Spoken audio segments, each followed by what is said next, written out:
I don't talk about the past. Any day could be my last. You don't really understand. I was losing my head. God damn it, don't stress me. Hate having PTSD. I got a confession. I let the pills take control of me. These streets are what molded me. I know I can't change that. Bitch, I need my change back. Matter of fact, you could keep it, because you probably need it more. Where the fuck they do that at? My daddy left but not but 6. Ain't been the same ever since. What's up, y'all? Welcome back to, Pittsburgh TMZ Podcast. Come sit at the table. I'm here with my host. As y'all see, we're all here. And yes, we have a guest, the Honorable Miss Tiffany Sizemore. That's her name, y'all. She's running for the Court of Common Pleas here in Pittsburgh. Hey, yo, I'm going to tell y'all from the start. I ain't never sat around a judge unless I was getting sentenced. So this feels crazy to me. And I know she hasn't won yet, but I'm talking it into existence. You know what I mean? It's one of our many black women that's running for a judge here in our counties. And we have one black male that's running. You know what I mean? Shout out to y'all. But we're here talking about Tiffany Sizemore right now today. You know what I mean? And I want to introduce my co-host I got. What's up? We got Phil. Y'all know Philly Phil over there. We got Miss Jaleesa back in the house. And we got Darnika right here, y'all. So let's get this episode started. Episode 14. Here we go. You know what I mean? So hello, welcome. Hi, how's everybody doing? How are you? So good. The weather. I'm mad about the weather. One day it's sunny, one day it's rainy and cold. Welcome to Pittsburgh. Yes. All seasons in 1 week. Yes. So I want to say, first of all, thank you for coming to our show. Thank you for, taking time out. I know you're busy. You're running for a judge, a court of common pleas in such a situation that's so messed up right now. So I know you're very highly busy, but you took the time out to come and want to speak to us and let the people know about you. I want to say that, first of all. Thank you. Thank you for having me. Yes. I'm really happy to be here. It's great to be here. So thank you for having me. Okay. Mm-hmm. All right, so we just going to get into it. So you're running for judge. You started in Duquesne, right? As a lawyer, as a law school in Duquesne, correct? So I'm currently at Duquesne as a full-time law professor. Okay. I do clinical law, which means I teach law students to practice. Okay. And the way that I do that is through a legal clinic that helps young people in juvenile delinquency court and in special education and school discipline matters. So I've been doing that for 6 years. Okay. Before that, my whole career was as a public defender, both in Washington, D.C., which is where I went to law school, at Howard Law, and then here in Allegheny County, I ran the juvenile division. Okay, I've seen that too also. Office. Yeah, so I think I used y'all a lot when I was growing up. I was in and out of the system. So once the opportunity in Duquesne came up, I really just thought it was a new way to basically innovate and representing young people, sort of create a one-of-a-kind legal clinic for the region. So that's what I've been doing. Okay, yes, and you've been doing a great job. I mean, I'm going to let the other co-hosts get into it with you, but I just want to say I've seen, like I told you earlier, the out in the community. I've never seen, I'm 39 years old, and I've came across a lot of judges. And I've never seen not one of them walking on Homewood Avenue, walking in Frankstown, walking in different urban communities where dare not nobody walk. You know what I mean? Early in the mornings, you know what I mean? When time where the shooting's constantly going on, but you're out there walking the beat. And you know what I mean? And we've been talking about that from the reform from the police officers. You know what I mean? What's going on with the black men being killed by these police officers and how they need to walk. And I feel like you're setting an example. You're like, you listen here, if I'm going to be a judge, I need to be in the community to see what's going on. I need to see what the traffic stops may look like. I need to see what the environment may look like and see if these cops are wrong. See if I'm going to say inmates, but see if the person is wrong for, you know what I mean, the way they're feeling. So I just commend you on that because I seen that and I said, wow, I've never seen that in my 39 years. And I'm not saying nobody never did, but I've never seen it. And I've talked to a lot of people and they said they never seen it. So that's just one of the things that stood out for me. Like, you're really putting your hands in the dough. You're in the kitchen like our grandmas used to be, you know what I mean, making the meal and getting it ready to serve to the people. So that's when I seen that. So I said, I got to have Tiffany on. Well, for me, I'm from right next door in Larmer. Okay. Grew up on Meadow Street. Okay. So, this is very much, even though I'm not originally from Homewood, it's very much a community that I love. Okay. That I spent time in, that I've spent some coming of age years, and it's for me, it's where else would I be in many ways, right? That's a community where I feel love and where I want to come and give love. Friday, we're going to be in the Hill District. Actually, my family store has owned a long time, corner store, community store in the Hill District. Okay. Right? And so I'm a Pittsburgher. I'm from the East Side. I wouldn't be anywhere else, but Homewood, Longmont, exactly, East Liberty, and the East End, North Side, all exactly, and the communities where, like I said, none of the other candidates dared to go. Right. Let's just say that because they weren't walking the beat. I have not yet seen, and not saying that they haven't, but I haven't seen where they're showing on Facebook and they're showing on the social medias. Hey, I'm right here. I'm in the hood. Right. I'm where it's hurting the most right now. You know what I mean? I'm not in shady side where poverty is at least. Right, you know what I mean? I'm here where you might see a man pushing his car down the street. Right. You might see a man getting George Floyd. Right. You know what I mean? You're not going to see that, but I'm here where you need to be. And that's why, like I said, I'm going to continue to say that. When I seen that, it just really stood out to me for a judge, running for a judge. Like, you know what I mean? I've never seen the magistrates, nobody come and sit. You know what I mean? I take that back when I was young, Kevin Cooper.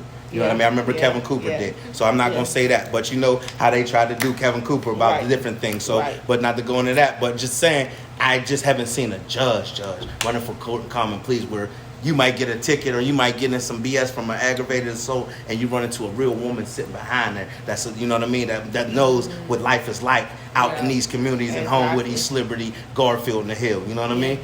And not only did I grew up in Longmont in the 90s, right? Mm-hmm. So I have friends who are incarcerated. I have friends who have been murdered in these streets. And really, in the long run, that's what brings me to this race, right? We cannot continue to arrest and incarcerate and prosecute our way out of these issues, right? We need judges who are from the community. We need judges with a diversity of lived experience. We need judges who are willing to hear all voices, who don't just say, well, you're the defendant, so you must be lying and the police must be telling the truth.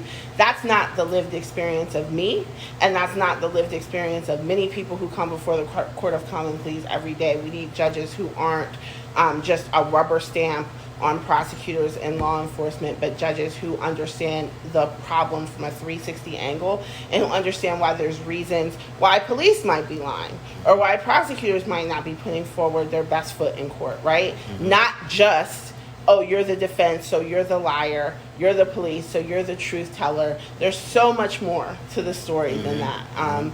And so that's what representation matters, and that's what happens when you have judges who are from the city, who grew up in the city, and who grew up in the Wild West 90s of the East End of Pittsburgh. Exactly. Right? And I mean, and it's just like, I can't continue to say more. And what you just were speaking and where you came from and different things like that, it just shows more of who you are. Right. And I can go in the court and fight these dirty cops and feel I got a chance. Mm-hmm. Especially when I know I'm right. Chance. You know what I mean? A fair chance. Exactly. You know what I mean? So I'm going to open the panel. Y'all got anything y'all want to ask the judge or get into with the judge about? I have a go ahead. Yeah. Nice to meet you, by the way. I definitely want to see you in the office. I definitely want to see you behind the stand. Not to come in front of you, but to see you in the courtroom like a black female judge. We definitely need that. Someone who's going to be fair and honestly give people like me a chance. Like people whose kids, like me, I can honestly say I definitely messed up as a kid. I definitely say, like, I can look back and honestly say I'm 22 right now, about to be 23. But I can honestly say I messed up as a kid. And not as a juvenile kid, but as an 18-year-old, right? A 17-year-old, I messed up. And I knew that it could affect me in the long run, but at the time of doing it, I didn't think. Like, I got caught driving without a license. I didn't know that it would affect me now. Right. Mm-hmm. And it really hurted me. Like, a small little thing, driving without a license, I didn't stop at a stop sign. So the officer, did what he did or whatever. But it hurt me now in the long run. Like, it's hurting my driver record, my insurance. I'm paying like $300 for only liability. Like, it's hurting me. Like, and I feel like I didn't get a fair trial. I took it to big court. So I took it. I chanced it, and I took it, and it got dropped down to a disorderly conduct, but it's still on my record as I got charged for it. So it's still hurting me in the long run at the end. So we definitely need more fair judges. But I wanted to ask you, why did you leave from? You said you went from from here to DC. Mm-hmm. Yeah. What was your reasoning? So I graduated from high school in 1995, and as I alluded to, I had seen a lot and been through a lot in this city, and I felt like You know, if you've ever been on an airplane, they give you instructions about if there's an emergency, even if you're with your kids or your loved ones, to put the air mask on yourself first, because you can't help anybody else until you help yourself. And I felt like I was drowning in this city. And I felt like I needed to get away, help myself first, and then I could come back and help others, because it was clear to me that I wanted to do something to help my city, but I just knew that then and there I didn't have the emotional bandwidth to stay here. I knew if I stayed, this city was going to take me under, like it had taken so many of my friends under. And so I just went to college in Ohio, and then I went to law school in DC. And when I went into law school, I wanted to become a public defender. I wanted to represent people who needed good lawyers, who couldn't afford lawyers. And it turns out the DC Public Defender Services, is where I started my career, has the best public defender office in the country. Pays on parity with prosecutors. There's a holistic representation model. It has a great training program. Lots of reasons why it's the best in the country. So I spent 3 years of law school fighting to get hired by that office, and I did after law school. So I took that opportunity to really learn the practice at a really high level. I've tried every kind of case you can think of, supervised others in trial division, but ultimately I love working with young people, and that's what brought me back. I still do a jury or two a year because I don't want to lose those important skills, but I really just love working with young people in juvenile court, and trying to make sure if we can get it right with kids and with families, we can really change the course of things for people, right? Like if we can make sure that kids are being served properly and also being pushed out of the system when they don't need to be in the system, then we can really sort of change the trajectory for a generation. I understand that completely. That goes into my next question too.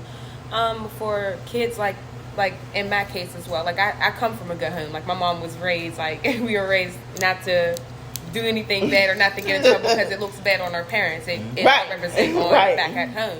So for kids like me who really aren't bad kids, but just want to have fun or just want to be a kid and experience, or show off in front of your friends or do anything like to make you seem like the cool guy, can kind of say. But what experience or what kind of knowledge do you have for them kids? So what I would say is we're all, when I was young, I went through the same thing, want to be the cool person, want to show off sometimes, just want that freedom. That's all actually completely normal developmental stages of life to go through. But when you're Black in this country, you tend to be over-policed, you tend to be over-scrutinized, even in a school environment, even if you live in a neighborhood that's not over-policed. You still go to school every day. We know that there's bias throughout these large systems that Black people interact with on a regular basis. And so oftentimes behavior that is normal, completely normal, completely boundary-pushing behavior is totally normal, is labeled as criminal, is labeled as defiant, is labeled as you can't be in this school district, right? And that's completely inappropriate. And so one of the things that is important to have in judges is first of all, that you know that, right? Second of all, that you acknowledge that in your decision-making. And third, that you actually use your persuasive power as a judge to talk to other people both in the system and outside the system about these issues. But what I also want to say is you can bounce back from a mistake, right? You can bounce back and learn. And you can go on to succeed in life, right? Yes. And just, I did dumb things as a teenager. Luckily, it didn't turn out to be a disaster for my life, but we all do stupid things as teenagers, and don't ever let anyone make you feel like as a teenager or a young person that you're some sort of outlier and that no one else does these things and you're a bad person, and it's just nonsense, really, truly. Exactly. Yes. So feeding off of young kids or whatever, so for there's a little girl out there, it's like 16 years old, Layla, who wants to go to school to be a lawyer or whatever. What would you say to your 16-year-old self if you could say something to it now? Oh my goodness. Think even higher for yourself. That's what I would say, 16-year-old Tiffany, right? I would say, I applied to some great schools. I got into some great schools. Think about some other schools, right? Mm-hmm. I think I was timid when I was going from undergrad to applying to law school. In my mind, law school was something that I just didn't even think was possible, right? I had a whole undergrad degree, and I still thought that's for somebody else, right? Mm-hmm. I want to go. I'm going to apply. I certainly can fill out applications and take standardized tests, but I still felt like there was this little voice like, you're not good enough, right? Mm-hmm. You can't do this. And I was accepted to every law school I applied to, but it took that first one. Yeah. Right? The very first one that called me and they offered me a full scholarship, and I didn't even end up going to that school. Mm-hmm. But that first one, I was like, oh my God. Mm-hmm. If no other school accepts me, I'm going to law school, right? Yeah. No matter what. And so there's nothing, the worst they can say is no, mm-hmm. right? So try, don't sell yourself short. And that's what I would say to 16-year-old Tiffany and all the 16-year-old girls out there is don't sell yourself short. You are capable of so much more than you can even imagine. Cool. So I did a little bit of research on you. Okay. There was an interview that I had seen about holistic representation. Mm-hmm. You could also mention it with Dornika's question. Yeah. So can you tell us what holistic representation is? Yes. So that's like a form of legal representation where we try to solve more than the immediate legal need that brings the client in the door. And one of the pioneers of holistic legal representation was Robin Steinberg at the Bronx Defenders in New York. And really, she talks about sort of in the context of working with adult clients. If you have a client, for example, who might be struggling with drug addiction, okay, they're here on a drug possession case, but, as adults and as lawyers in the system, you can see, okay, I might be able to fix this case or get you found not guilty or get a minimal sentence, but we know that this is going to probably be a revolving door unless we try to help with the addiction as well, mm-hmm. right? That's nice. And so people don't really think of lawyers in that model. Mm-hmm. People think of lawyers as, help me with this case, thank you, and goodbye. And so the office, the Bronx Defenders, was really one of the first models for this in the country of having social workers on staff, having other helping professions on staff in lawyers' offices who are part of the legal team. So they're protected by attorney-client privilege. We're not going to turn you in, right? The defense social workers are going to turn you into anyone. But we'll try to offer you what we can to connect you to services in the community, preferentially that aren't court connected, mm-hmm. so that you can make that decision for yourself about whether you want to engage with those services. But we're at least going to try to open that door for you. Mm-hmm. So at the clinic, so that's a model that's practiced in D.C. where I used to work. And at the clinic, we have a full-time social worker. We have social work interns. And then for our school cases and school issues, we have doctorate-level school psychology students who consult with us on cases. Okay. And I have 2 research partners. She's a clinical psychologist and a school psychologist. And our other research partner is a social worker with a law degree.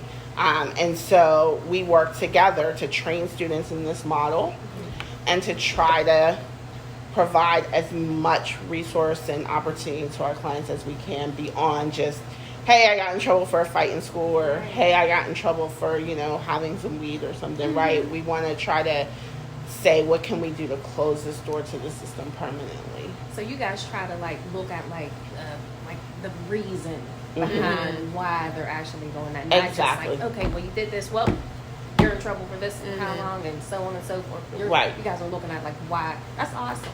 And the problems are not always client focused. Sometimes mm-hmm. the problems are systemic, especially on the school side, right? Mm-hmm. Yes. It's something that the school is not providing, or that the school could be doing better. And so we really stand next to our clients, right? Shoulder to shoulder. Clients with parents and say to the school, you've got to do something different, right? Yes. You've got to provide this kid with more services or different services.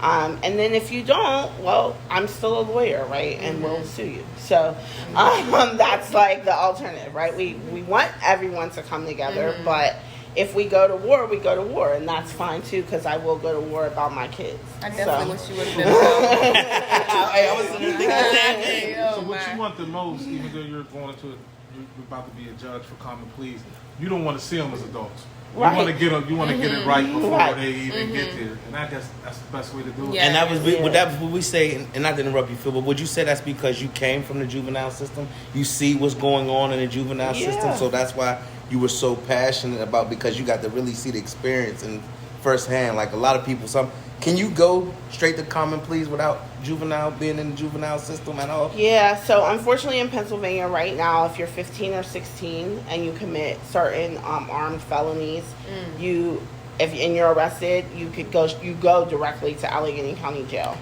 You do not see Schumann or juvenile court, and you are charged as an adult. You go through adult arraignment, adult preliminary hearing, and then at some point later in the process, a few months in, you can try to fight your way back to juvenile court. And see, and you may misunderstand me because I already knew about that. I mean, as far as a judge, do you have to be a judge in the juvenile system first? No. Okay, so you can go straight to the Court of Common Oh Pleas. no, so juvenile sits in the Court of Common Pleas. There's 4 divisions: family, civil, criminal, and orphans court. And juvenile sits in family. Okay. So in Pennsylvania, we don't run for a specific court. You just run for the court overall, and then our president judge determines the assignments. So you can if win you're elected. You can win, and you can be appointed a juvenile judge. Yes. It doesn't mean that you have to be a downtown, big time judge. Well, juvenile court is downtown. I mean, as far as like criminal court. Yeah. She decides. Okay. Where everybody goes. So there's 9 seats in this election. So everyone's not going to the same division. Gotcha. You have to spread them out. Exactly. And she decides. Yeah, so you don't have to start anywhere. You start where she tells you, where your boss tells you to go. Okay. And see, and you just learned. I learned something new. I don't know if y'all did, but I never knew that. I never knew that y'all got appointed to certain. I thought, okay, I'm running for this seat in this courtroom. Right, you know what I mean? So I didn't know that. Yeah. So you just, and I'm pretty sure there's viewers out there that didn't know that it's appointed like that. So you know what I mean? So that's another great thing. So now I'm gonna get into the real. You know what I mean? What's up with how would you feel with the way the police are doing, and it comes in your courtroom, and you see the bullshit, even though all your colleagues or people working among you, I don't know how it goes when you're a judge, but you see the bullshit. Right. You see the bull. We all can see bullshit when bullshit's going on. When you know, okay, y'all trying to stifle this 18-year-old man. Right. You know what I'm saying? Yeah, he may have made a mistake, but you motherfuckers is trying to really railroad this motherfucker. Right. Now, when something like that is you as judge, how will you handle that? So there's decisions that judges can make and decisions that judges can't make. And I think this is like a lot of sort of over the years as an attorney, you really have to say to people there's certain things a judge can do and certain things a judge can't do. So prosecutors decide what the charges are going to be. Judges can't say the charges are going to be X, right? That's a prosecutor decision. So when the charges come before the judge, judges can determine, usually this happens at preliminary hearings with magistrates, but they make a decision about whether there's enough evidence to go forward, right? Yep. They make a decision about pretrial motions, right? So if a motion to suppress, because we're saying that there's some illegal police activity that occurred, a judge will decide that motion according to the facts and the law of the case. Obviously, if a person opts for a non-jury trial, the judge is the fact finder, right? They determine who's credible, who's not credible, and whether the Commonwealth has proved its case beyond a reasonable doubt. If the person opts for a jury, then the judge really is basically the referee. They're calling balls and strikes. Objections, like I said, pretrial motions, instructing jurors about what is the law. But ultimately, only in the rarest of circumstances can a judge overturn a jury verdict. Exactly. So people have to make that decision with their lawyers all the time. Do I go jury trial? Do I go non-jury trial? And as a practicing attorney, I can tell you a lot of that conversation is about who is this judge, right? Is this a judge that's known to be fair, to listen to all sides? Or is this a judge who is not, right? And if this is a judge who has a reputation as not being fair, then probably you want to put 12 in the box, right? And try your hands with them before you'll try with a judge who is, not fair. So, judges off, and then obviously the thing we haven't talked about is if you're found guilty of anything, the judge ultimately will determine your sentence. If you have a negotiated plea with the Commonwealth, the judge will know the plea up front. The judge can say, I don't want that plea, but that's something judges usually don't look behind, because that's something that's negotiated with the defendant and the prosecutor and their attorney. So even though sometimes it might look crazy on its face, that's, if you have competent counsel, judges usually leave that alone. But if you go to trial, then the judge is going to determine the sentence. We have sentencing guidelines in Pennsylvania. They're voluntary, not mandatory. Judges can depart up. They can depart down. They have to provide a reason if they go outside of those guidelines. But all judges are lawyers. I think they're capable of, when they want to depart up, they can. They do. So you gave me a professional answer, right? You gave me the professional answer, right? No, but I think that the law is that police officers do not get special consideration as witnesses. Their testimony is to be considered just like any other witness, which includes looking at biases, looking at whether they have any particular reason why they might be more likely to tell the truth or less likely to tell the truth. Those are the rules that apply to any witness. And so if you're being honest about that as a judge, as a fact finder, then, as you said, people know BS. The law is also that as a fact finder, you're allowed to use your common sense in addition to the law to determine what you think happened in the case. And right? the reason why I say that is because, some people play with the good old boys. Right. Even though I know this BS is being bullshit all over my courtroom. Right. But we still the good old boys that's going to lunch after we send these niggas up the road. Right. You know what I mean? That really could have been going home. I know. I'm not saying and that. Won't be me, but I know exactly. There's people out there that have this fear of a judge, regardless to whether you're fair or not. And I'm just getting, because the viewers are going to see this, your voters are going to see this, and they're going to know what kind of judge are they voting in, and not the basic question. That's why I said the professional answer you had gave me, that was a professional. But we talking about, like you said, when it comes down where I see the cop is bullshitting and all that. There's times in people's lives where a judge knew that was some bullshit. And still let it ride because it's the good old boys, because we're going to go shoot golf, and we're going to lunch down Permani Brothers, and we're going to talk about the game last night, and you know what I mean? So that's why I said that, because these are the real, I'm speaking from the streets when I ask that, because you know what I mean? Because that's where it matters. That's who's going to go out and vote. That's who people who you're walking the beat for to get to vote. So that's why I said that, because these are the questions they want to know. Am I going to get a fair trial going into this woman's courtroom? Am I going to get a fair trial because, and I don't want to just look at it because she's a black woman. I want to know because she's humanitarian and she knows and understands that there's bullshit going on. So I know I can, you know what? I don't want a jury trial. I know Miss Sizemore is going to give me a fair trial. So if I go in there and present my facts, I got a better chance with Miss Sizemore than I do with 12. Exactly. You know what I mean? So I understood, like you said, you got the choice, but that's be most of people's, like, I got better chances with 12 than I do with this guy out here who really looks like he's one of the good old boys and didn't even speak to me when I came in his court. Right. That's so important, the atmosphere, right, of a courtroom, right? Is your humanity even acknowledged? One thing that always drives me crazy as a lawyer is, you're talking about my client, but you don't have the courage to look my client in the eyes, like I'm not a human being, and say what you're going to say. Don't talk to me. Talk to my client. I don't care if you're doing something good or something bad. This is a human being, and the decision that you make isn't affecting me; it's affecting him or her. And you're innocent until proven guilty. Exactly. So when I came in this room, I'm just as good as you, Judge. When you put your shoes on and got in your car and came to work until they proved me guilty. So, but most of the time, and I speak from the heart for myself because I was in and out of juvenile. You know what I mean? I did 10 years in the federal system. So the first thing, as soon as you walk in, it don't feel like I'm a human. Right. And I'm not saying walking with cuffs, whether I'm walking off the streets or with cuffs. I'm supposed to be innocent until proven guilty. Right. Until that judge makes that, or the 12 say guilty, I'm innocent just as the person, there's a cop walking me in here. Exactly. We've been in front of judges, and we was looked upon as bad people, and then when everything came out, now they trying to be cool. I'm like, man, you kiss my... I got nothing for you. You thought I did this before I got in here and I got cleared.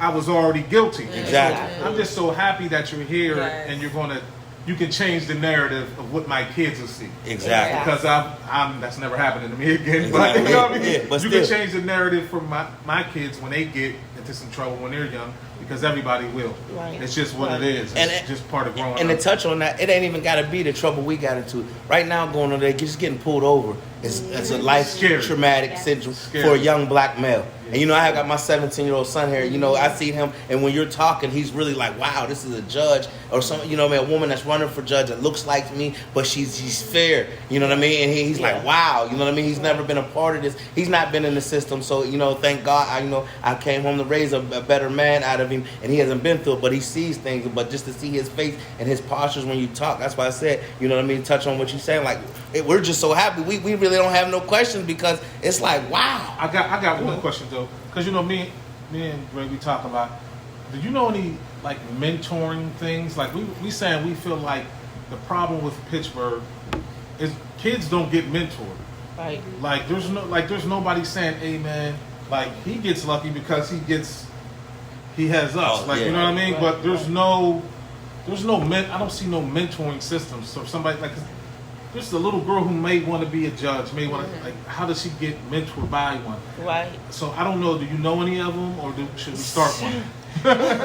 So one thing I will say is that we do have programs, but we don't have enough, and I always encourage people to start new programs, to start more programs, because we need all of our young people to be engaged with something, and what might appeal to one isn't necessarily going to appeal to the other, you know, and so there's got to be a lane for everybody. One of the mentoring programs I was in as a teenager was Save Our Little Sisters, and it was run by Maurita Bryant and Christine Williams, 2 homicide detectives, city of Pittsburgh. I'm sure that they're like, how do we like get this public defender, this fierce defense attorney, right, to but they were they created space, right, for black girls, and they really just were present, right? It wasn't that they had this really tough curriculum.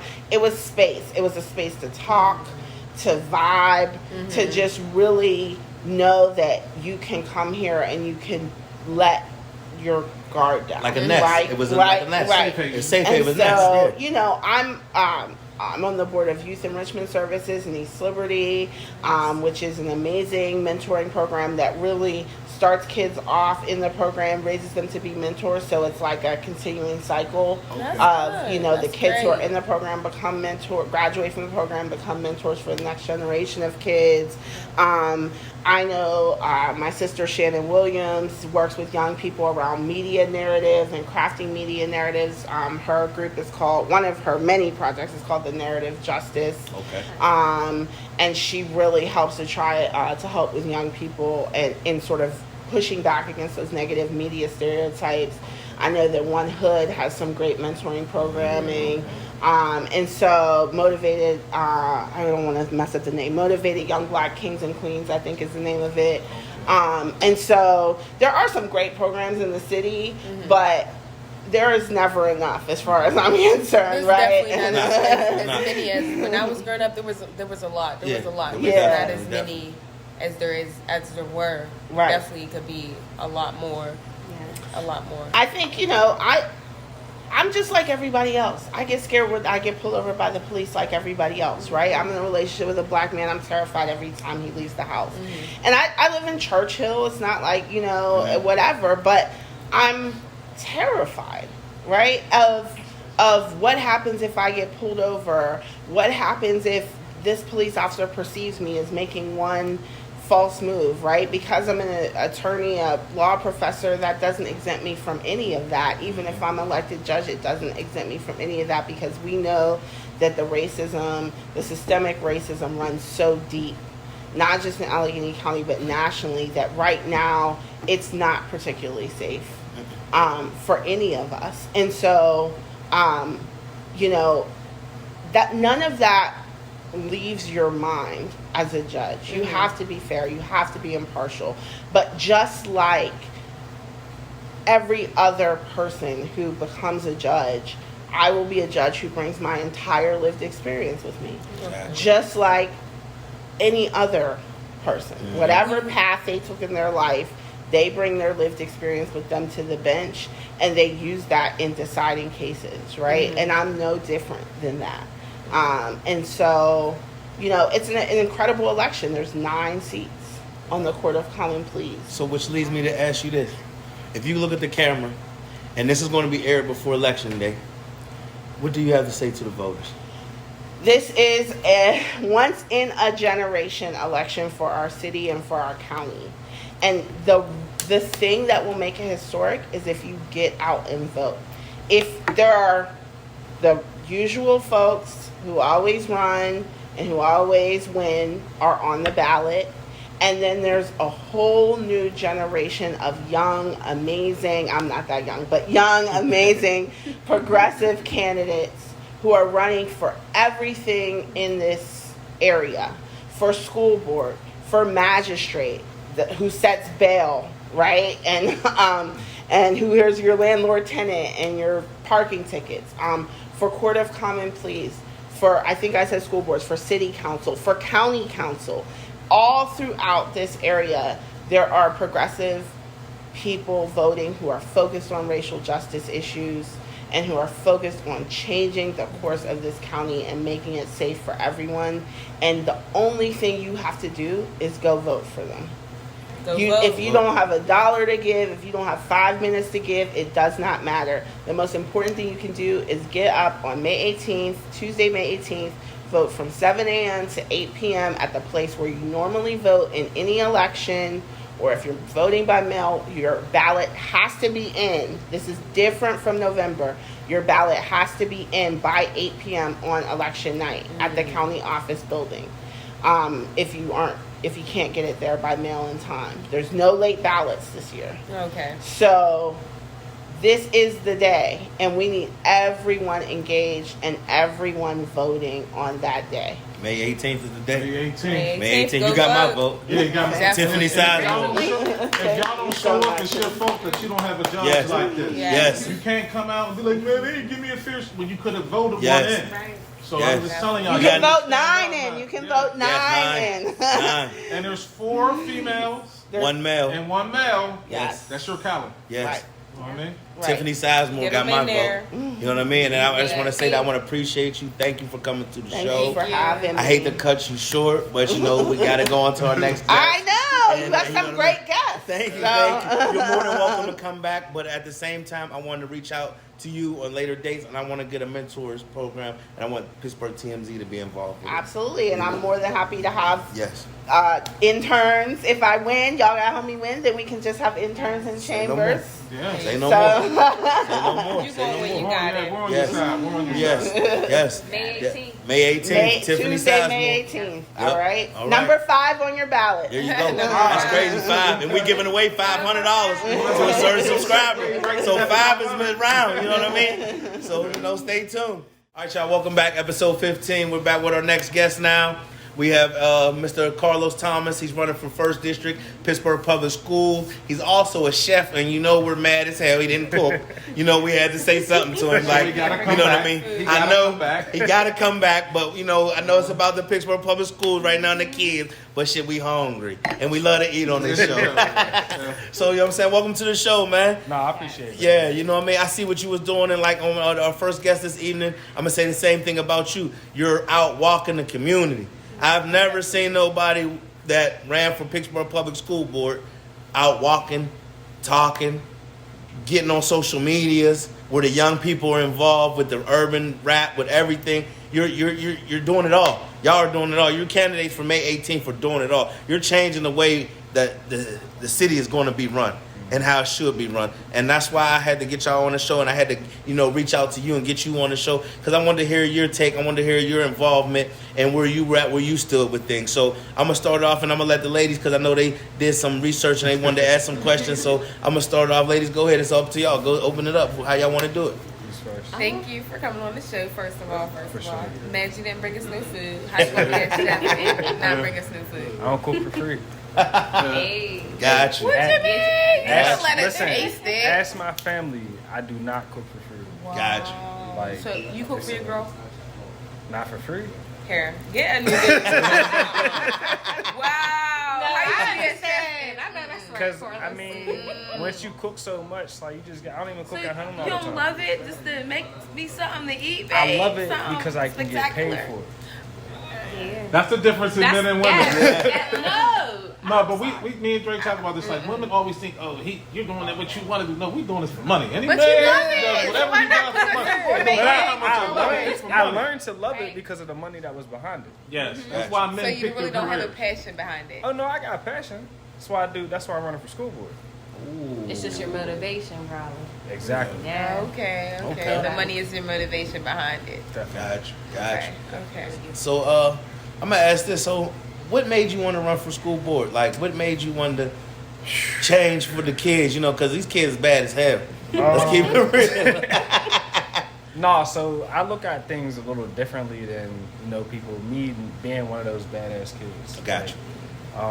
If somebody would have just took the time out to have a conversation with me and asked me, like, well, why are you doing this?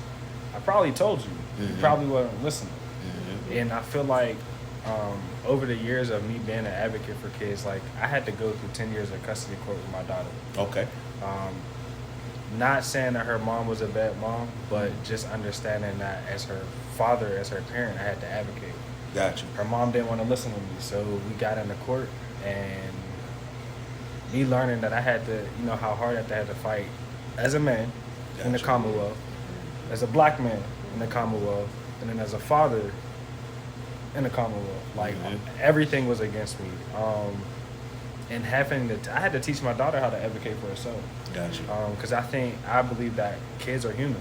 Like, they got emotions, feelings. They eat, they shit, they piss. They do everything just like we do. Exactly. Their frame of thinking is only different because they haven't experienced much. Gotcha. So if we don't have anybody advocating from that level of like, nah, this is a kid. Like, this you can't do this because it's a kid. They don't even understand that. Who do we got fighting for our kids? They're basically property. They're dogs and cats and fish and everything else, because that's the shit that we take to court. Gotcha. We shouldn't even be taking our the other parents to court because it's not property. We fighting for custody. Custody of what? This is a life we talking about. Like, this is It's beyond that. We talk about custody. Now you talking about slavery. Yeah. Yeah. We got to separate the two, and that's kind of where it plays into education. Taking that aspect.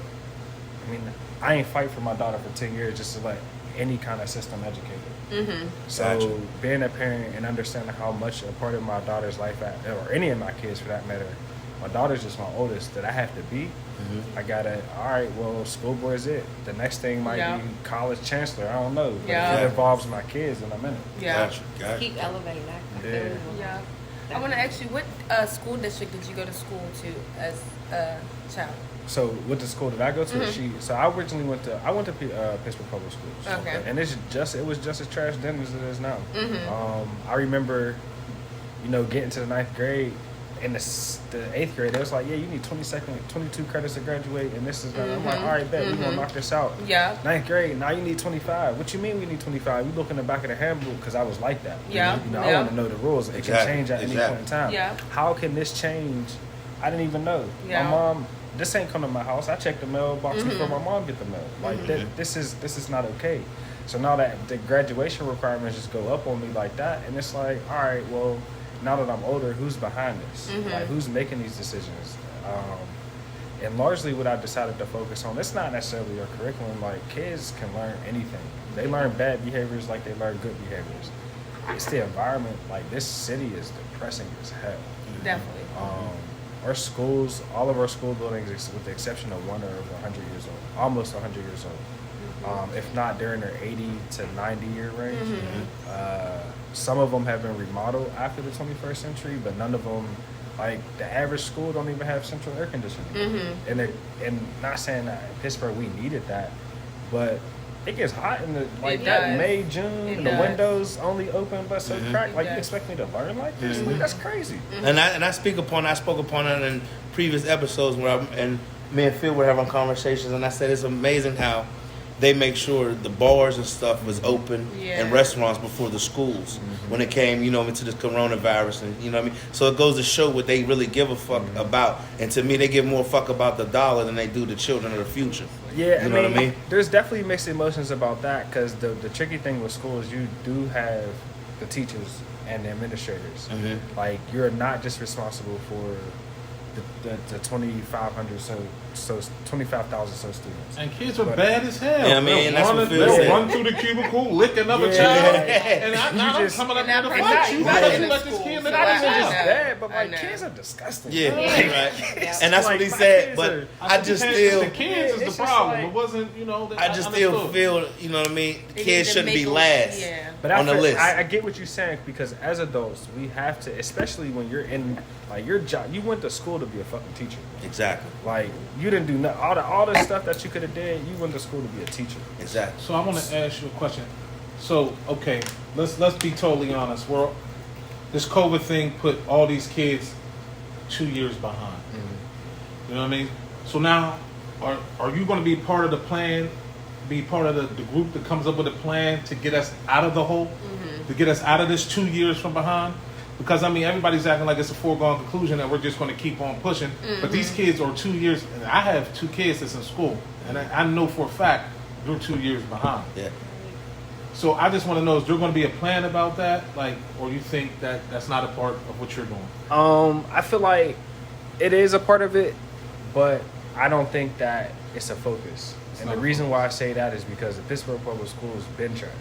Yeah, that's what I'm saying. Like 2 years? Nah, we 20 years. Yeah. Like we are 2 years behind the pandemic. We're 20 years behind the education, the generational curve. When you look at some major cities like New York and like even Detroit has a somewhat better education. As bad as Detroit is, their education system, like education across the country is terrible. Because like Philly is better than us too. Yeah, I know that. It's not just that, and I think the more we understand that it's not just the Pittsburgh, like reconstructing education from how we all know, like how any of us were educated was wrong. Like when you think about what it actually takes to educate a child, the environment, where they're coming from, is there 2 parents, did they eat today, did they sleep today, did they, just all the things that it takes just to be a human being. Some of us are just now learning self-care in our 30s. Yes. So to take that and say like, oh yeah, the pandemic caused that, like no, like we got to go back to how we are teaching humans in the first place. Yeah. And that's not just white, that's not just black, but that's every student. But the reason why I'm saying the pandemic is because I feel like these pandemic kids are about to get lost. I think they're not going to have the required skills to really go to college and succeed because they're going to be years behind. It's already Pittsburgh school systems are not good. Now you put kids back 2 more years, and now they have to go to college where they got to get with professors and they haven't been taught anything. So it's interesting that you say that because education, like we're not going to. Everybody thinks like, oh, everything's just going to go back to normal. 9/11 changed the way we travel. Period. We're still getting in body scanners. What 20-some years later? The likeliness of us going full-fledged back into school, how even colleges, like we're probably going to stay in this hybrid, because it's cheaper. It puts the pressure, it takes the pressure off of like now as a parent, like shit, now I need to check because now I got to be a teacher too. Yeah. But it actually creates more engagement between my daughter. Now I have more awareness of what she's is or isn't doing.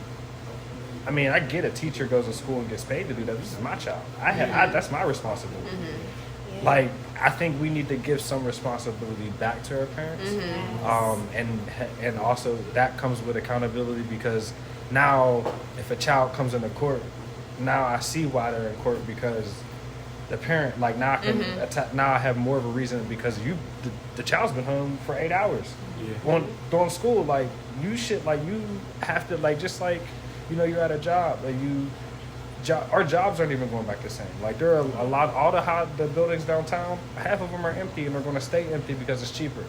It's cheaper to keep somebody else. It's cheaper for me to pay everybody's internet bill than pay for electric, gas. Just from a business mindset, like we're just not going to go back. I think how we continue with this current education model is what's going to be the staple for the next 10 years.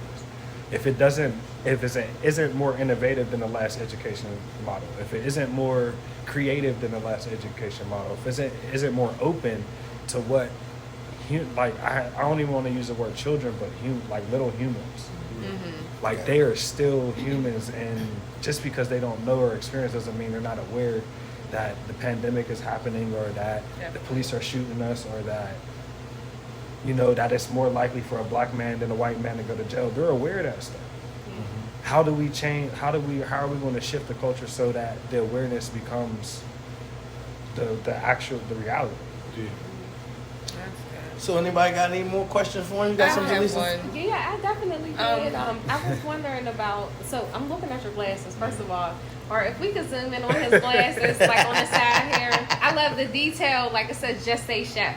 Okay. That's like I see it in the blue, but yeah, I love that. Anyway, do you have any plans on like combining what you do as far as being a chef and being in the school systems? Do you have any plans on like combining that to possibly like that's actually my entire running platform. Like as a chef, I looked at food insecurity, and that's how I even got a platform as a chef.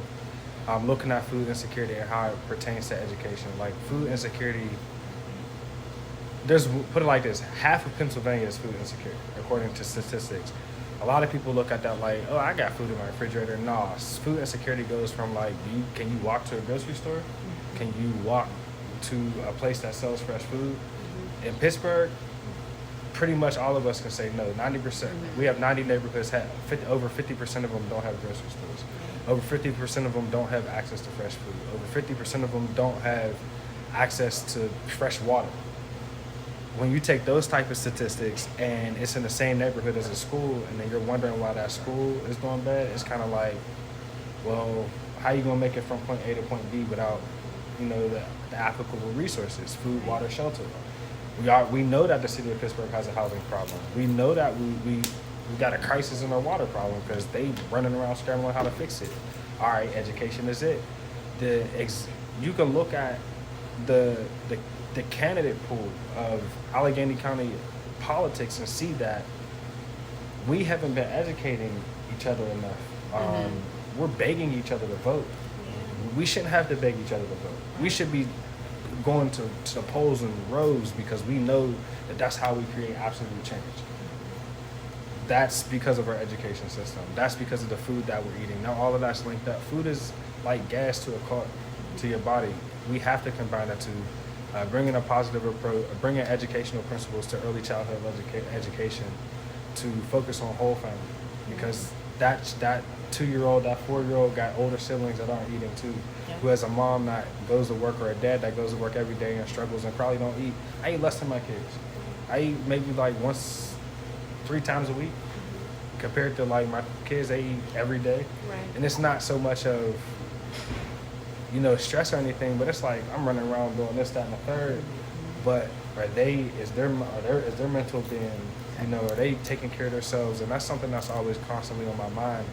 I wouldn't have to do all this if I had a system that supported a system that I had to tell my child to, because the state says I have to do that. And doesn't support my child with everything that not only I've been through, but what they've been through and what we've all been through, just not only because we're people, but because we're black. Like the city of Pittsburgh owes us that. Mm-hmm. Yep. I'm not going back down until they get us. Gotcha. You said you got a question? Yes. Like I wanted to say, I applaud you for everything you're doing, definitely, because my mom, she homeschools her youngest four. Like, she took it upon herself and cyber schooled them so she can monitor everything that they're learning and seeing, because she totally took it upon herself to do her own research and everything and see that what we were learning is not literally not the truth. It's like it's somebody's history, but it's not our history. So it's she don't want her kids to know what isn't the truth. She want them to honestly know Dr. CB, I'm sorry, my pronunciation was wrong, but and stuff like that, like real life Black Americans who really did stuff for us, not people who say they did stuff for us or some white man who took what we did and made it their own. But I wanted to ask you, since you're taking the knowledge and the step forward to taking the liberty and monitoring what your child's learning, how can you take that and help the community with that, help monitor what other people's kids are learning, or help, make sure that they learn the correct things that we should learn? Because there's a lot of things that we're not learning in the school system as far as credit and real life things that we need to know. Yeah. And they don't teach us that in school. I think that after 5th grade, you pretty much learn everything you need to learn about life. That's just my personal opinion. Okay. Why do you feel that way? Because I know in 5th grade I was like loose cannon. Because after 5th grade, you kind of get disinterested in school. It's kind of like, I don't really care about numbers, colors, and letters no more. I'm more interested in like building things and playing with my hands and playing with food. Like, you should be opened up to the world after 5th grade. Like, if there's not an activity that you shouldn't do, because at this point, like, this is the area where you're going to find out what you like to do for the rest of your life. My friends will tell you, like, yeah, we kind of knew you was going to be a chef in kindergarten, but like, it really came out once I got into a kitchen, which is in 6th grade. Yeah, that's what I was going to say. We had home ec, the whole dynamics of school changed. Yeah. But I couldn't escape the classroom, the bars on the windows, the metal detectors, the school police. Like, all I want to do is be in this kitchen. Ultimately, when I got to high school, all I did was skip class. I skipped class in the kitchen so much they put me in the class. Yeah, like, that's they didn't even know they would set me up for this. And it's like, if we intentionally set kids up, like that, what does that look like? They'll succeed instead of failing. You think about the what do they call them, the career politicians and things like that. Man, we should have a long line of career everything, because we did a career. Like, there's nothing in this world that we didn't put our hand, that Black people didn't put their hands on. So when you add amenities like that into it, it's like, all right, well, let's put you in a situation like that learning curve you was talking about after 2 years. That's not going to be a problem, because kids are learning faster and quicker. Now they're processing more. And it's like they've learned, that's evolution. That's the evolution of the human mind. We learn to process more, so the learning curve isn't going to be that bad. It's be bad for us because we're thinking about it in the afterthought. Like, how would it take me to learn AI? But my thing is this: it's the curve I'm talking about is like, okay, we're because this is Pittsburgh. They're going to push them through. So when they get to school, they're going to be 2 years behind other kids. But that depends without a plan. That depends on where, and this is why I say the city's a reflection of our schools. Depends on where the city's going. So if you look at a city that's headed in tech and a school district that's meeting the city halfway in tech, there's no learning curve because we're pushing our kids in tech. Yeah, I mean, we ain't worried about what's going on over and down in Atlanta because we were trying to retain our kids in the city of Pittsburgh. We're not trying to send them nowhere else. And that's really that's the Black issue in Pittsburgh. We're leaving. I mean, I don't see why not, but we are leaving. Yeah, it's the truth. It's the truth. It's the truth. I got up out of here. Yeah, so I mean, and that, like, I ain't blaming nobody. I went away to school. I was like, I ain't going back there. I would leave too, but it's like, if we keep leaving, what are we fighting for? And you think about, Antoine Rose and Leon Ford and Johnny Gamage, like, I don't even want to keep naming them. Like, it's just, and this is just in Pittsburgh. Yeah, exactly. I know what you mean. Yeah. Like, this is just in Pittsburgh. I know dudes that's getting ran down on the block right now, and it's just like this. It ain't even got to be like this. Like, I done been into schools where it's like at 10 o'clock they're telling kids, you gotta go back home. What the fuck else is he gonna do at 10 o'clock? Like, and you expecting him not to get in trouble? Yeah, like, exactly. It's not his fault. And then put all the punishment on him. Yeah. He loses his education. He loses off of something that he can't even control. Exactly. And I mean, and that back to what we talked about before. My grandma always said, when you bored, you're going to get in trouble. The mind's going to wander and play, so you're going to figure, you know what I mean? That's when I got in my most trouble, when there was nothing else to do. Yeah. Fuck it, I'm going to go fuck with these motherfuckers just because I'm bored. Or I'm going to go, you know what I mean, do this. Let's see if we can break in the bar and get away with it. Let's see if we can do this, and you know what I mean, just because we're bored. And then it becomes a trend throughout life. Exactly. And then you end up with, you know, 18, 19, 20, 25, you don't find just, you ain't become focused till you turn 25. Exactly. And then by the time you do that, you done got a rap sheet. You can't get a job. Like, it's just... It's hard. It's too... Stacks. The deck is already stacked against us. Against you. Yeah, so we make it even worse when we, you know, compounding our problems with that. So, I mean, I want to say this, you know what I mean? I want to thank you for coming on the show. No, and I want you to look in the camera because you are up for vote May 18th also. And I want you to talk to your voters, and I want you to talk to the school board, and I want you to talk to the people that's wondering what you're going to do for the first district. And I want you to give them your speech and tell them why they should vote for you. I mean, if I could say anything, it would be to vote, period. Like, voting is even if you don't vote for me, I know y'all are going to, but even if you don't vote for me, like, practice the discipline of voting, period. Just knowing, being educated and knowing how these choices and decisions are made. And I think two of the things that haven't been mentioned that are coming up on this ballot that are most important before any candidate is the end no-knock warrants and the end to solitary confinement in Allegheny County Jail. Okay. Those are two things that have been holding, you know, that one of them is Breonna's law, the other one is just, you know, a law. I think Antoine's law is also like knowing when you have people, like you said, that walk in the community, like, they can tell you information about, you know, like, yo, we need to pass this law. This is how we need to mobilize. This is how we need to organize. Exactly. The Black Panther Party was a good job of it. So vote and be knowledgeable about what you're voting on. Even if it's not the same opinion as me, like, it's okay to have different opinions. That's why we have the ability to vote.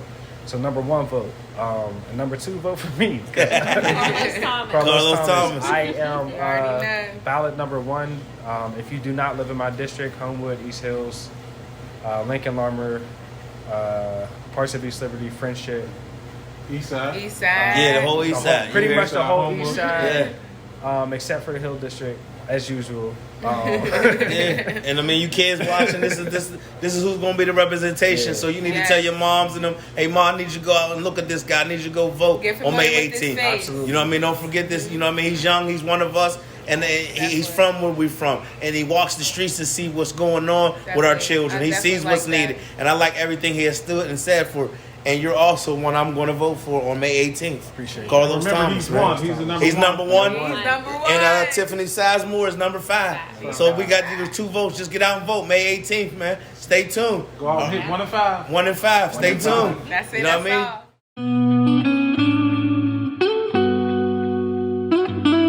I know you say you understand. I know you say you understand, but I hate watching you leave. But I hate watching you leave.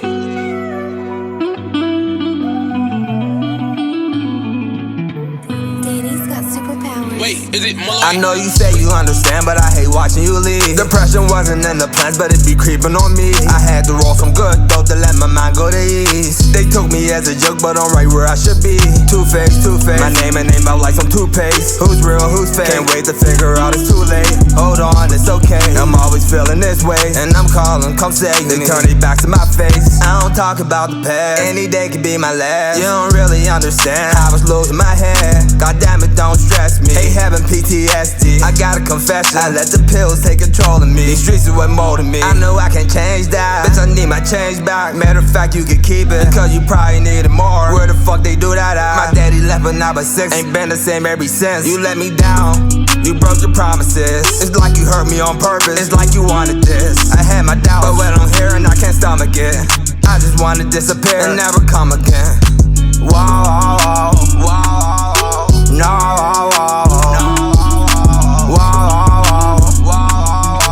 no, I wanna see if If I could fly and just go jump off a bridge. Anxiety come at my best, I'm just a lonely kid. And when I die, make sure my casket full of hope and tears. I know the good old way to bed, I had some better years. I know you say you understand, but I hate watching you leave. Depression wasn't in the plans, but it be creeping on me. I had to roll some good dope to let my mind go to ease. They took me as a joke, but I'm right where I should be. Two-Face, Two-Face, my name and name out like some toothpaste. Who's real, who's fake? Can't wait to figure out it's too late. Hold on, it's okay, I'm always feeling this way. And I'm calling, come save me, turn it back to my face.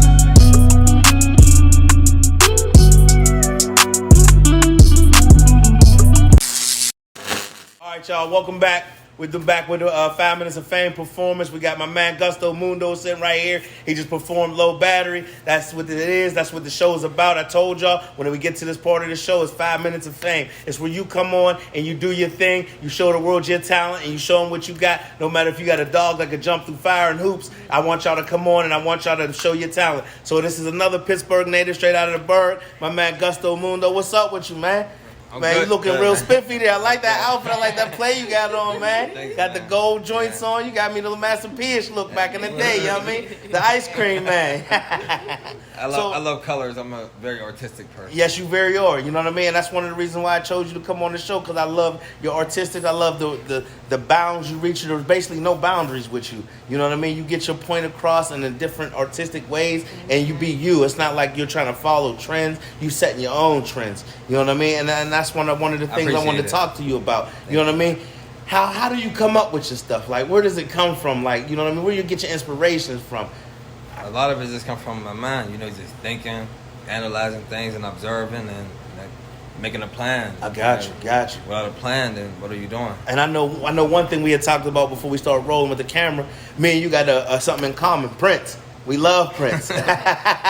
Prince is actually one of my favorite musicians. Yes. I grew up wanting to do the Prince moves, but I was always embarrassed to embrace those things because I was afraid of what people would think. I was too. I'm not gonna lie to you. I was too. Like when my mom first bought me the Michael Jackson jacket back in the day, I said, "Mom, I can't go outside with this Thriller jacket." They going, you know what I mean? And I love Purple Rain. I do the dances. You know what I mean? I do all of that. Like another one of my other movies is Grease. And when people are like, these are my favorite movies. It's not a gangster flick. I like just the artistry in these flicks. You know what I mean? So, and I see a lot of why you like Prince, because Prince was open to do him. Exactly. He was open to, I don't care if you take this music or you don't take this music, but I know you're going to take it. You know what I mean? And I see that in you. You know what I mean? So I guess that would be one of your inspirations that made you get into music? Yes. You know what I mean? Do you write your own music?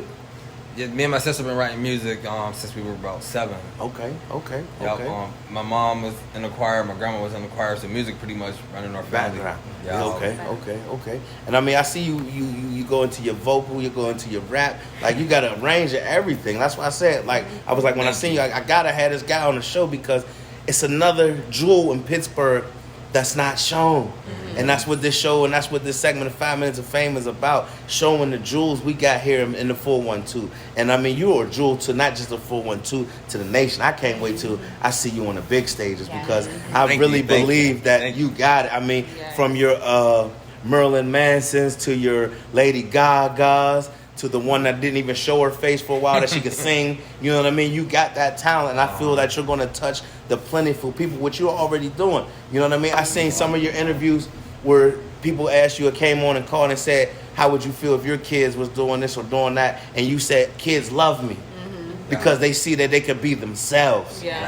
You know what I mean? And that's what it's about. You're not on here trying to persuade our kids to go shoot them up, sell dope, beat on women, none of that. You're showing them you could be yourself. That's what everybody else is doing. Who want to do what everybody else is doing? A lot of them do, though. How you going to stand out? Exactly. And that's why you stand out. That's why you're in topics and conversations, because they want to know who is Gusto Moondo. And you know what I mean? So I got you on the show, man. So I'm going to let you do some talking, man. Tell us some of the things you got going on, man. We got a lot going on, man. Actually, I'm about to be in my first movie. Okay. I'm very excited. We start filming May 15th. Okay. I'm pretty excited about that.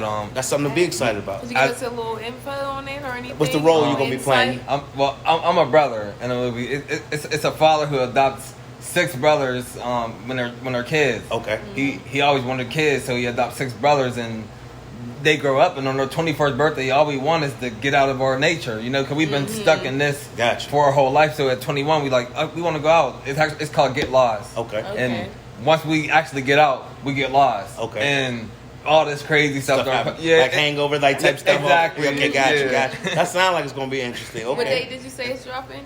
May 15th is when we start filming. Okay.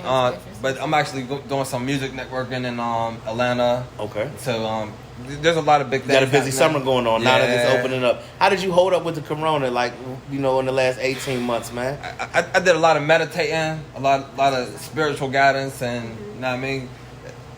I'm not getting no vaccine. Let's get that out the door. Okay. Like, if the corona gonna take my life, then that's how I'm gonna go. You know, Yes. and I just pretty much found myself in all this time. Like, what else can we do other than find ourselves? Because you're stuck. You can't really go out or do things. So I found myself. I feel like Got you. a lot of people see it weird or crazy, but No, it's true. Because, like, I talked to me and Phil, we talk a lot, like we always say. And I told him, me from coming from the penitentiary, I did a lot of time by myself. Exactly. So being in a house like this really didn't hurt me.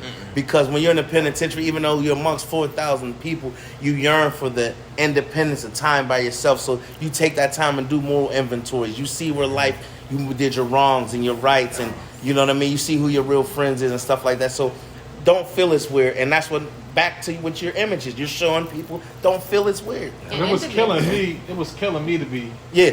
Because I was like, I was just getting out driving. I was like, man, I don't even got to see people, but I'm not going to be in this house. Yeah. You know what I mean? So I think, everybody took it differently. Yeah. You know what I mean? But see, and that's another reason why, like, Dre stayed in.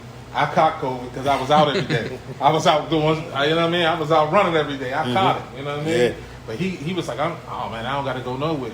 Yeah. But you just got to do yourself. You got to be yourself. Yeah, and that's what I keep saying. I can't say that enough about you. And that's what I love. And that's what I love about you too. I did a little bit of research on you, and I commend you on your individuality. Thank you. Nowadays, you got a lot of artists that are like similar, Exactly. but you're one artist that I've seen that is like totally different, and I commend you on that. So keep that up. That means a lot to me. Can I? Thank you. Oh, I was just going to ask. So I looked and I seen some of the titles of your song. They're deep, real deep titles. So do they come from like some things that you've been through, like around that time whenever you titled that song? Like there's I seen depression, I seen anxiety, things like that. I'm gonna be honest. A lot of my songs do come from the heart, but also a lot of them come from other people's emotions. Like, I can see you go through something right now, and I can just turn it into a song. Because, okay, if she's feeling that way, maybe someone else feel that way. So, I don't know how I do it exactly, but there's something in me that can trigger and, somehow persuade someone else's emotions into music. Yeah. I was going to ask you, because I know everyone's wondering, why didn't you wear the white face today? I didn't wear white face today because white face is an emotion. Okay. And I have to feel a certain way to express white face. That's how I deal with white face. Okay. And I get it. Because I remember I asked you from the gate. I said it makes sense. It's a feeling. It's an emotion. You know what I mean? It's an artistry. You know what I mean? And most artists are very sensitive about certain things, even all the way to Prince. Prince had to have certain things even for him to show up in his dressing room. You know what I mean? And different things. So you know what I mean? It's an artistry. So you got to play off of that. You know what I mean? And that's not even a play, but you got to understand it. Exactly. You got to feel it, because if I'm not feeling it that day, how can I develop my talent? Exactly. You know what I mean? If it's turmoil and I want to just write, or if I want to look out the window and get a vibe, but it ain't right. It's not real. That's why most people that don't make real genuine songs or real genuine things don't make it far. Exactly. Most hits and classics, everybody can relate to, no matter whether you're white, black, brown, green, orange, purple, whether you man, genuine. woman, animals be sitting there like. It's who they are. Because it's who they are. But and another thing I'm going to ask you, because I know Prince, but you rap too. So who are your rap influences? Like, who do you like? And another question after that, like, no matter who's your rap influences, but who would you like to work with? Like, who's the type of people that you look like, I want to work with him? One of my biggest rap influences, let's just get this out the store now. Tupac. Yeah. Okay. Oh, we from Pittsburgh. Oh, you my man. Yeah. We all love Tupac, and Yeah. I grew up on Tupac. You know, Yeah. I had the Tupac poster and all that. And We all did. So Tupac is definitely a big one, and Kanye West, Okay. Jay-Z, Missy Elliott, people like that. How old are you? Who I grew up on. 27. Okay. The reason why I asked because of the names you were naming, because most people at an older age would have named some older people. So that's what made me, because we hadn't asked. I didn't mean to interrupt, but go back. Phil, go. You had another question, Phil? Who would he like to work with? Like, who do you look at and be like, because, you know, for what you do, it's a different lane. So who do you look at and be like, you know what? I would like to do something with that person. Artists I would probably like to work with: Post Malone, Billie Eilish, Justin Bieber, people of that range. You're open. You like it all. It's not like, okay, that's what I would like. Mainly commercial. Okay. I was always scared to do commercial music because people around here don't understand it. They want to hear the shoot 'em up, bang bang. You know, That's what we do. so when you hear commercial music, you're like, bro, you on some white people shit. You know what I mean? Exactly. Meanwhile, the white people is the one who getting the money because they on white people shit. You know what I mean? Why not join the money team? Right, stuff like that. But it's not, and then, you know, I'm gonna say this, and with you going into the industry, it's not even being on white people shit. It's called business. Exactly. Yes. It's called marketing. Yes. Everybody don't want to hear bitch this, motherfuck this, killed 12 bitches this, got a 30,000 Birkin bag. No, I want to hear something rock with my kids at times. Now, I do want to hear that shit at times too. Don't get me wrong. I love my trap music, It's all about balance. but it's about balance. You know what I mean? And artistry means you have balance. That whether if I could ask you from the Lil Nas X, could I put you on a country song? Or the Chevy Woods, can you do a country song? You know what I mean? To change your tempo. Boom, they could do it. You know what I mean? But they're rappers. You know what I'm saying? And then it's just the artistry. And that's why I continue to say it's like your shirt. You have many different colors in who you are. And that's what makes who Gusto Moondo is, man. Thank you for being understanding. Yeah, and I really do. You know what I mean? I was just going to ask, where'd your name come from? Where'd you get the name Gusto Moondo from? Actually, I worked at a thrift store. Okay. And some white boy who was my best friend for... I know I said white boy. It doesn't It's matter. all right. No, it's okay. It doesn't matter about the color. Yeah, no, it doesn't. I'm just getting I love all. Yeah. But me and him worked together for about 2 years, and I had an old rap name, Lil Smallzy. Okay. And he told me, bro, that rap name trash. I said, man, what you talking about? My shit hard. Yeah, that shit hard. Then I start analyzing myself. I'm like, for years I was going with this rap name because other people thought it was cool. You know what I mean? Not because what I like. And he said, bro, you should go with Gusto Moondo. I said, man, what the hell is that? I said, I'm not naming myself that. I'm like, hold up. Gusto, my name is, my real name is August. So August. I'm like, okay, Gus. Gusto. Okay. Then Mondo, nah. So I added my little twist to it, Moondo. And I actually got the moon from XXX's song Moonlight. Okay. Y'all. Okay. That's where I got the moon part from. It's crazy because, you know, when you say Gusto, I said, damn, I thought it for CB4. CB4. Gusto. But you're not like... No, not like that, but I was just saying, when I was like, wow. But, I mean, the way you got your name, like you said, your name is August. That's that. Yeah. You know what I mean? I like how you did that. Thank you. Yep. I have one more question. I know I did a little research too. I seen you said you had 9 personalities. What is your personality today? My personality today is, I'm mellow, I'm chill. Okay. I just want to chill. You know? And I can familiarize. I'm a Gemini. Me too. And anyway, when the wind blows, the attitude can change. I love to Man. So I understand now personalities. Because, I mean, in my household, I get told that. You know, my son right there, he'll tell you. You know, I'm 9 different people in the house. You know what I'm saying? I don't know what nigga came in the house. Shit like that. You never know. It might snap. Yeah, exactly. Never know. Exactly. So go ahead. Do you have any other plans? So, you know, music can be just super broad. You can work over here, you can do this, you can do clothing, this, that. So do you have any plans to, you know, broaden it? I actually started my own brand and my jackets. Nice. I only sold about 12 of them, but it's a start. I sold them for $100 a piece, and it's my own artwork. I draw my face on the back and they say Gusto Moondo, but I add your name in it and whatever twist I want. I might feel like doing roses that day, or you know, a rainbow. You know, and so they're personalized jackets. Yeah, everybody has their own personalized You jacket. need to advertise a little bit more. I haven't seen none.